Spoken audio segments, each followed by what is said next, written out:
Madam, আপনি কি কিছু খুঁজছেন? না মানে পাশে একটা রেস্টুরেন্ট আছে, আমি সেখানে যাব। আপনার সাথে কেউ নেই? না মানে আমি এখানে একাই এসেছি। আচ্ছা, যদি কিছু না মনে করেন একটা কথা জিজ্ঞেস করতে পারি? বলুন, আমি কিছু মনে করব না। আচ্ছা, আপনি চোখে দেখতে পান না? না আমি চোখে দেখতে পাই না, আমাকে একটু সাহায্য করবেন? হোয়াই নট, বলুন আমি আপনাকে কিভাবে সাহায্য করতে পারি। আমাকে ওই রেস্টুরেন্টে নিয়ে যেতে পারবেন? আমার না খুব ক্ষুধা লেগেছে। চলুন, আমাকে তো সেখানেই যেতে হবে। কেন বলুন তো? আপনি যে রেস্টুরেন্ট যেতে যাচ্ছেন সেখানে আমার একটা জবের ইন্টারভিউ আছে। তাহলে তো ভালোই হলো, চলেন যাওয়া যাক। হাত ধরেন।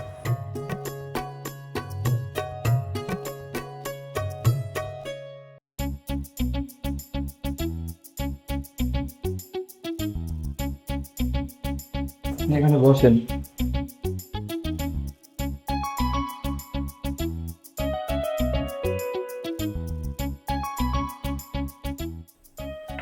এখানে কেউ আছেন কি? আমি আছি ম্যাডাম, বলুন। আচ্ছা, এখানে পানির গ্লাসটা কোথায়? আমি একটু পানি খেতাম, খুব পিপাসা লেগেছে। এই জি ম্যাডাম।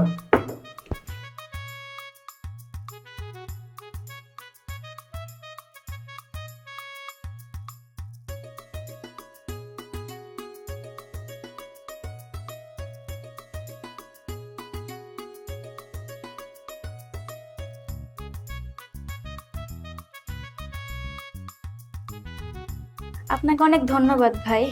এখানে ধন্যবাদ দেওয়ার কি আছে? আচ্ছা ভাই, এই রেস্টুরেন্টের মালিক কখন আসবে?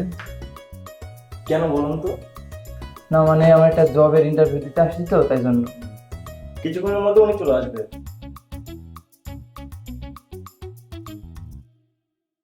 আচ্ছা, আমার একটু উপকার করতে পারবেন? জি বলেন।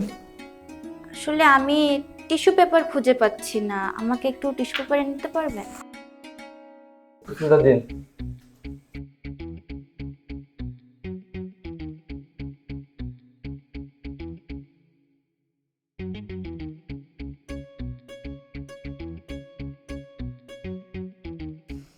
আপনাকে আর ধন্যবাদ দিয়ে ছোট করতে পারবো না, আপনি আমার ভাইয়ের মতো কাজ করেছেন। তবে চোখে দেখতে না পাওয়ার যে যন্ত্রণা, সেটা শুধু অন্ধরে অনুভব করতে পারে। সবই সৃষ্টিকর্তার ইচ্ছা, আপনি মন খারাপ করবেন না। সেটা তো মেনে নিতেই হবে। আপনি আমাকে অনেক সাহায্য করেছেন, শেষবারের মতো আরেকটা সাহায্য করবেন? জি বলুন। আমার ছোট ভাইয়ের জন্য আমার বিকাশ থেকে কিছু টাকা ট্রান্সফার করে দিতে পারবেন? কেন পারবো না?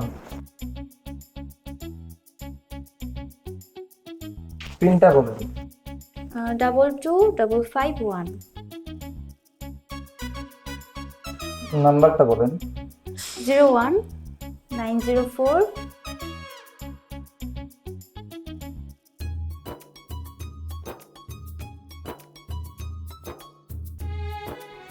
হয়ে গেছে। Thank you so much. না ম্যাডাম। ব্যাস, আপনাকে আর কিছু বলতে হবে না। আমি আপনার সাথে অন্ধের অভিনয় করে আপনার ইন্টারভিউ নিলাম। আমি এই রেস্টুরেন্টের অনার, বুঝেছেন? দেখুন, আমার বলাটা ঠিক হবে নাকি জানি না, তবে বাইরের ডেকোরেশন ঠিকই আছে, ভেতরে একটু ডেকোরেশন করা উচিত। আর এখানে যারা কর্মরত আছে এদের প্রত্যেকের একটু যত্নবান হওয়া উচিত। প্রত্যেক কাস্টমারের সাথে যদি একটু পারিবারিক বন্ধন তৈরি করতে পারে তাহলে এই রেস্টুরেন্টটা। আপনাকে আর কিছু বলতে হবে না। আগামীকাল থেকে আপনি এই ম্যানেজারের চেয়ারেই বসবেন।